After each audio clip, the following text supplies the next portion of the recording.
Hi guys, how are you? I'm good. I'm good, despite it being very, very intensely busy this week, but in a really good way. And I'm going to talk about that as we consume our beverages together.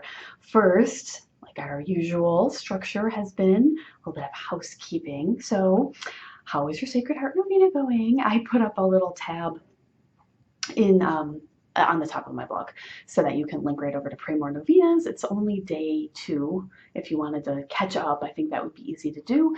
So I started yesterday. The prayers are quite lovely, and I have a special intention that I'm praying for, and I am very much loving it.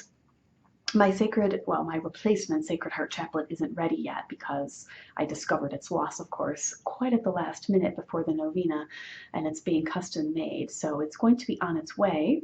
So in the meantime, I haven't had the chaplet, but I've been praying the novenas. You don't need the chaplet to pray the novenas.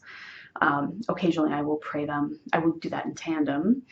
But so for this time, what I'm planning on doing is happily praying the novena for 9 days. And then I should have my chaplet probably right around the time that the novena wraps up. And so I'm going to finish out June just praying with the Sacred Heart chaplet, since the whole month is the month of the Sacred Heart. So I can continue praying for that intention, which I'm quite pleased with. So that's what's going on with me in that regard. I'll include the link in the show notes. I had the book club post yesterday. I'll link to that as well. Church of Spies, the first 5 chapters. So if you are reading along, please do leave a comment so that I get a sense of how many people are reading along with us. And I really need to have your opinion about how we handle the rest of the book / the beginning of the summer. So I have one vote in from our dear friend Sam that she would like to, because the book is going pretty quickly. I think everybody that I've heard from, had a couple tweets and such from people who are also reading. They haven't left a comment yet, but that the book is moving for them very speedily. And so Sam had voted to just finish the book for the end of June, and so that would be, I think, 20-ish more chapters to go. So her vote was to just finish it in June. So the other option is to divide it in half over June and July. So if that would be your preference, do write in and let me know. I would like to know what you think about finishing this. I am going to be starting the fiction book club with Christina in June. Right now, the book that's in the lead for that poll is called The Summer Before the War. It's historical fiction. So if you're interested in that, you can read along with us. You can go over to Planned Not Scripted. I'll try to remember to put links to all this stuff in the show notes, and still vote until the end of May, so there's a few more days, for the fiction book, if you would like to read something different, because it's close right now, so there are other books that are right on its heels. So you can go check that out. But I'm going to be reading that over the course of June, July, and August. So for over here, Life of a Catholic Librarian, when we finish Church of Spies, whether that be June or July, we're going to then take a little respite until September. I'll probably put up a poll sometime in August, both fiction and nonfiction again, and have you vote, and then we'll pick a fall book to read together. So that's the plan. So depending upon how much of your summer you want to spend finishing up Church of Spies, and before our break, let me know. But I'm enjoying reading along with everybody. So that's what's going on with that. But it's a really exciting day. So today's Thursday. I have a new bird feeder.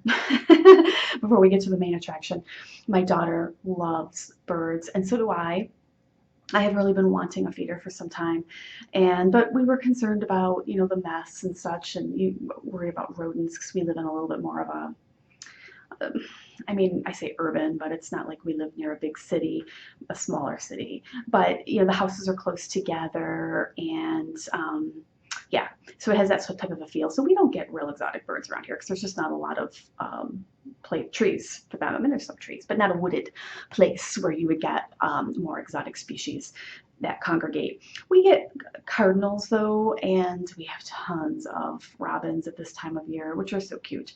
But we also have tons of the types of birds that everybody sees. So those European starlings, house sparrows, that type of thing. But we also can get, if you have a feeder, you can also get other types of finches, which are very pretty birds, and chickadees. I always love to see the cardinals. We have a family that lives here year round, mom and a dad, and they're young every year. And you'll see blue jays sometimes, and what else have I seen? Woodpeckers. We have downy and hairy woodpeckers and northern flickers that you'll see on the trees, or in the case of the flickers, foraging on the ground sometimes around here. And obviously grackles, things like that, crows, very common birds. But in terms of the birds that you're going to want to attract, I really enjoy the finches, the goldfinches, the house finches are beautiful birds, and just smaller things like that. And it's my dream to attract like nuthatches or something like that. So we have this feeder. So it just came, and so we put it up, and I picked out some seed. I need to do a little bit more research on the type of food to put out for them. But no matter what I do, I'm not going to be attracting like buntings or anything really fancy dancy to my feeder, because that's just not the habitat for them around here. So we put it out, and we were out there for a while with the kids last night, and there were no customers. We were watching very carefully, but there were no birds. And this morning I woke up and look out the window. It's in our backyard, our little postage stamp of a backyard, and there were no birds. And I could hear them, but they were playing hard to get. So everybody else was downstairs. I was upstairs still getting ready, and I was starting to get my clothes and such ready for the day, and I glanced outside, and there was a beautiful male cardinal on our bird feeder. So I raced downstairs in my nightgown to tell everybody about this, and we all ran to the window and were watching, and he was there for a while having a full course meal. And Anne was just bouncing off the walls in excitement, talking about the daddy cardinal. And so before we all left for our work and school functions, after the cardinal, we saw a chickadee. And we don't see those in our yard unless you have a feeder. You hear them, but you don't see them. So we saw the little chickadee, and there was also a little house sparrow that came in and perched down there. It's very precious. So I'm hoping that we get more birds as the word gets out. I told Anne, because she's like, Mommy, the birds don't know that the feeder is there yet. I said, don't worry, now the cardinal found it, he's going to tell his friends. So we're going to, it'll make its way around. They'll use Twitter and tell each other that there's this new feeder. So we're all excited. So that was like the big deal of the morning. And so I told Mike this morning, in the midst of the bird excitement, I said, I think I'm going to take tomorrow off. And he was thrilled because the kids are off, and so then we can do some things together. And I said, all right, well, I want to clean. Now, my husband is, it's hard for me to fully describe what a good and easy husband he is. He does the majority of the housework because he's an adjunct professor, so he has a very flexible schedule. And a lot of the other work that he does, he has some work that he takes in for engineering drawing and such, as he has a background in both engineering and philosophy. And so he teaches math and philosophy during the semesters, but right now he's between those teaching gigs. Summer semester hasn't started up yet. And so he takes in other work. He does the engineering drawings, but he does that out of the home. And so he's home more than I am. And he therefore does a lot of the grocery shopping, does a lot of the cleaning around the house. And I mean, I got it good, peeps. I really do. He's wonderful. And so he was very immediately sympathetic. So, oh, yes? Okay, we will clean. And he said, so let's have a structure. We can set up what we want to get done and, tackle each of these things. And I was like, I want the kids to go into their room. So I am moving into tornado mode. This is what happens when people come to visit. I panic. And I really wish, it's one of those things, like if you have a phobia, you're afraid of flying or you're afraid of closed-in spaces, whatever the case is, I think that people recognize that it's not completely a logical, I suppose, thing, but you can't help it. It's just you have these feelings, and if you could change it, you would, but you can't. That's, part of the problem. And so I have this anxiety when people come to my house or even if I go to see them, I have a social kind of an anxiety, I guess, about making a really good impression. And so I'm panicking about Christina and her family coming to visit us. I want everybody to have a good time. I want everybody to be really happy. I want to be everything to everybody all the time. I don't want anybody to be bored. I want everybody to have enough to eat and drink. I want everybody to be completely comfortable. I want everybody to feel joyful in their social setting as everybody has their conversation circle in this group dynamic. And so I worry about all these things. And the way that I channel, because I can't really control I can control some of that in terms of the environment, making everybody happy, but not everything. So the way that I channel all of the energy for things that I can't control is cleaning. So I want to do all these things. I want the kids to clean their rooms. Their rooms aren't messy. Like, our house is not messy, but Mike and I are just tidy people. We're kind of annoying, really. But our house is not a museum. It's, we have two kids. It's lived in. And so I want everything tidy. I don't want this pile of Henry's old homework on the dining room table and just random books that he's abandoned downstairs. Get rid of that stuff. Take it up. Put the books on the bookshelf. Throw the old stuff away. I am so anti-clutter, and my kids never want to throw anything away, but Mike is on my side. He's anti-clutter too. It's one of the things I love about him the most. And it's like, just if you're not using something anymore, throw it away. If it's made of plastic and it has started to break, throw it away. And my kid's like, no, I really like. And so you have to do things behind their back and sneakily put things in the garbage can. And my daughter will go through the garbage. It's like having a dog, I swear. So why did you throw? Like, we can't keep all this stuff. I don't want it just sitting around the house looking cluttered and messy. So I have assigned them to be marched up to their rooms tomorrow and to get rid of junk. And this is going to go over like a lead balloon. There's no doubt about that. But I'm like, get stuff up. If there's things on your shelves that you're not using anymore and you don't really like it anymore, throw it away. So, because Henry has all kinds of cheap like models and stuff he's put together. And if he wants to keep those things, that's fine. But I get the sense that Henry, he likes to do things like that, and then he just like abandons the projects. And they were very, very inexpensive.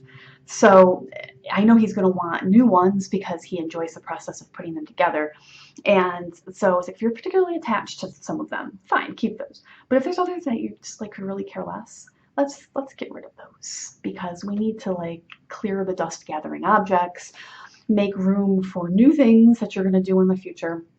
So let's like get stuff up. That's what I want to do. Get stuff up, put it in garbage, put it away, out to the curb. So that's what we're going to be doing tomorrow. And I'm sure I'm going to drive them all crazy, besides Mike, who's all for this.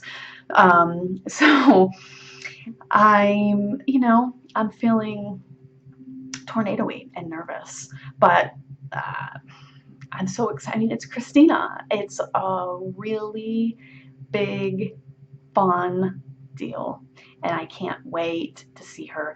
I can't wait to go have drinks with her. I'm sure that my jaw is going to hurt by the end of the weekend because we talk so much when we're together, and it's going to be magnificent. But I am really nervous, and I have all of this pent up energy that I just want to put into scrubbing the bathroom, So I'm going to do that tomorrow. I wasn't originally planning on taking the day off, but I don't have any reference shifts or meetings or anything like that on my work calendar, and I figure, let's put this energy to good use. So I'll keep you all posted. If you follow me on Twitter, I will definitely be posting there. I'll report in, of course, on the blog next week. She and I are going to record like a mini special episode or insert or whatever we're going to call it of Planned Not Scripted. While she's here, I'm going to take my audio recorder. And so that'll be fun. So we'll put that out sometime over the course of the next week, probably. And if you want to kind of join in the fun with us, then you're welcome to join us in that way. We're very excited to have you. I met Christina because of social media and other, whatever you want to call our online presence these days. And it really is it's too dramatic to call it a miraculous thing, but it's something that in the past we never would have had the opportunity to do. And I just feel so grateful for this opportunity to meet new friends and then to be able to meet those friends in real life after knowing them online. It's wow, it's kind of surreal in a way. Um, but it's just so wonderful. And so I'm excited. So keep in touch. I will be reporting in lots. And, pray for me and whoever is the patron saint of scrubbing floors and housework and um, social anxiety. I think that's Saint Timphna on the anxiety front. I should take her chaplet out. That would be a good idea. So, so that's my weekend. Here in the US, it's Memorial Day weekend, so everybody is off on Monday. It's the start of the summer here in the Northern Hemisphere. So it's a really good, really fun weekend coming up. So, what are you doing for Memorial Day weekend? Let me know. Write in about whatever you want, social anxiety, birds, and books. Those are our topics for today. I would love to hear from you. In the meantime, I look forward to seeing you all next week. Bye.